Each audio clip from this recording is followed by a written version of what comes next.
Hi and welcome back to my channel. If you're new here, I'm Joy and I help photographers like you become profitable through videos every single week on this channel.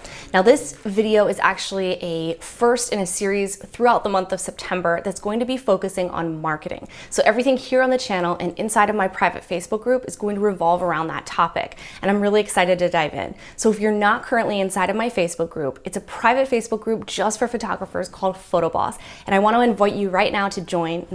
I want to invite you to join the Facebook group through the link below. Marketing is one of those topics that can be overwhelming. There are a lot of ways that you can approach this and lots of schools of thought behind it, but I don't think it has to be as complicated. So throughout this month and throughout this video, I'm going to be breaking it down a little bit for you guys to hopefully simplify and help bring clarity to the subject of marketing for photographers. Here in today's video, I'm going to be coming to you with 5 steps or areas in your business that you need to be thinking about in order to have more successful marketing. So let's dive in. Number 1 is know your goals. In order to have more successful marketing, before you jump in, start creating content, start posting on all the platforms and becoming really overwhelmed and burnt out, I want you to first know your goals. Understand who you're trying to reach, where you're trying to reach them, and exactly why. Before you do all the things everywhere, this is going to help bring clarity to your business. So you need to have a crystal clear idea of exactly who you're trying to reach.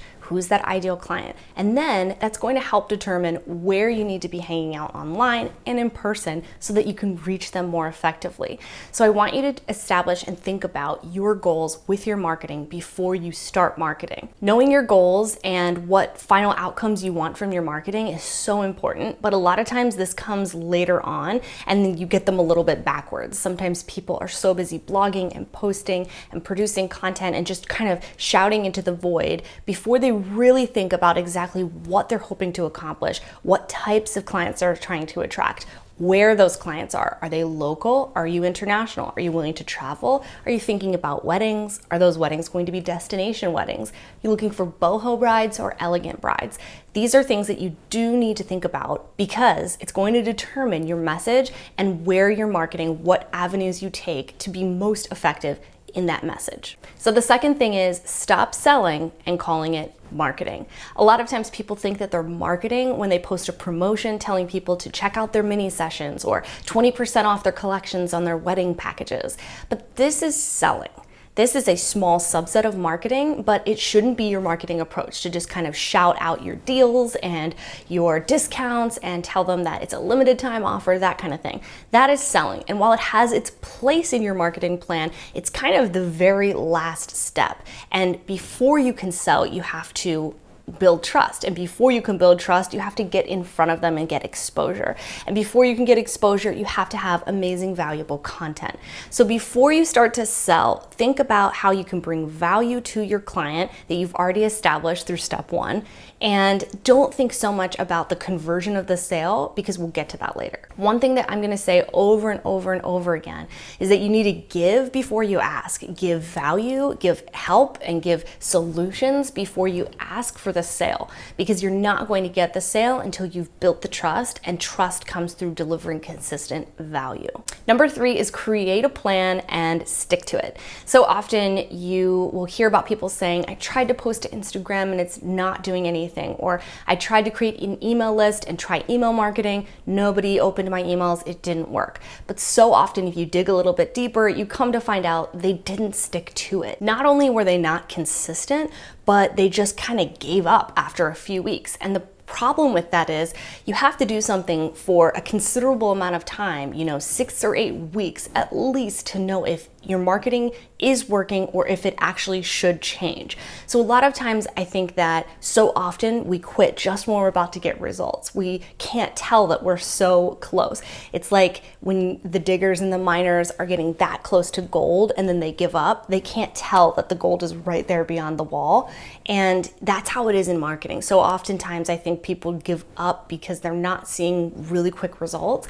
But when you're sowing those seeds, you're putting down the value, eventually you will reap that harvest, but it's not going to come as quickly as so often I think people want, and because of that, they do give up. So you need to have a plan, and then you need to stick to it. Even when it gets hard, even when it's been a week or two and you hear nothing but crickets, keep going, keep showing up, keep delivering value, because that's when it starts to matter. When everyone else has given up, when everybody else said, oh, it doesn't work, Pinterest doesn't work, Instagram doesn't work, Facebook doesn't work, you're still there putting in the work and delivering the value, and that's when it's gonna pay off. Number 4 is don't forget about your brand. Now, your brand is so much more than your logo, and a lot of times we get caught up in the aesthetics and we think, maybe that doesn't matter. Someone over here, they don't even have a website and they're able to book lots of clients. And while that may be true, that's probably not the majority. That's an anomaly, and you definitely do need a website.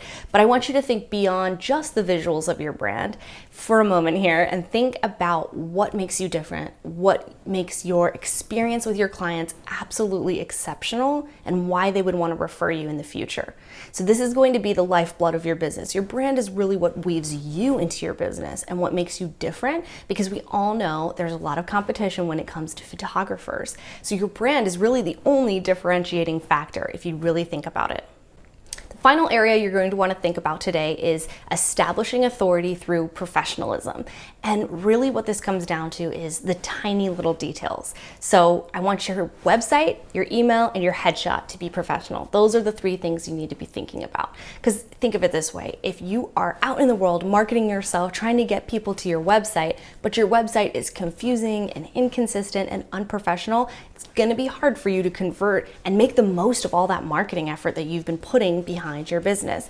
So your website needs to be easy to navigate and professional. It doesn't have to be a custom design from a designer, but it should be an easy to use template that you can easily and affordably get online. The second thing I mentioned is your email address. If you're using a Gmail or any other type of email address other than your professional domain, so info or your name at yourdomain.com, it doesn't look as professional. These are the tiny details that communicate to your prospective clients whether or not you're professional, legitimate, and build authority behind your business and behind your brand. The final element to think about is your headshot. Your headshot should be recent, professional, and representative of your current brand.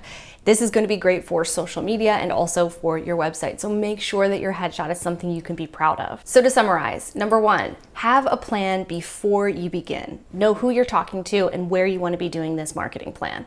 Number 2, stop selling and calling that marketing. Number 3 is to create a plan, be consistent, and stick to it. Number 4 is don't forget about your brand. Make sure that your experience and the value that you're offering your clients is absolutely exceptional before you begin marketing. And number 5 is establish your authority through professionalism. And we talked about the 3 ways you can do that: headshot, email, website. And don't forget, if you haven't joined my private Facebook group, PhotoBoss, I want to personally invite you to be a part of that so that we can continue this conversation and improve your marketing. Thank you so much for watching, and I will see you next week.